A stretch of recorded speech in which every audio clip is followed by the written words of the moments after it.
மக்களே, ஒரு 2 மாசமா டெய்லி இந்த வீட்டு வழியா நடந்துட்டுருக்கேன். இந்த பொடு தலைகள் அவ்ளோ இருக்கு.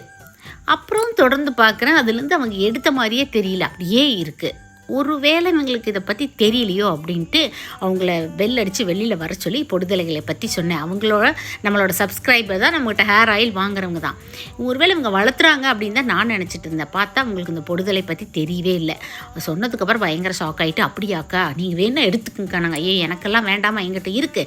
வீட்டில் யாருக்காவது பொடுகு இருந்துன்னா தேங்காய் எண்ணெயில் போட்டு இந்த இலைகளை நல்லா காய்ச்சி தலை குளிச்சு விட்ருங்க, பொடுகெல்லாம் போயிருன்னு சொல்லிட்டு வந்தேன். அப்புறம் சமீபத்தில் நம்ம சேனலில் 2-3 கமெண்ட்ஸ் பார்த்தேன், அக்கா குப்பைமேனி கீரையை காமிச்சு கொடுங்கக்கான்ட்டு. இதுதான் குப்பைமேனி கீரையோட இலைகள், பூக்கள், காயெல்லாம். மேனியில் இருக்கிற குப்பையெல்லாம் எடுக்கிறனால தான் இதில் நம்மளோட சீயக்காய், குளியல் பொடி, பாத் பவுடர்னு எல்லாத்துலேயுமே ஆட் பண்ணுறேன். சேனலில் நிறைய பதிவுகள் குப்பைமேனி கீரையை பற்றி இருக்குது. மழைக்கு அப்புறம் சூப்பராக வந்துட்டாங்க. ஒரு மெயின்டெனன்ஸில் விதைகள் விழுந்து அடுத்தடுத்து வந்துக்கிட்டே இருப்பாள். Happy gardening.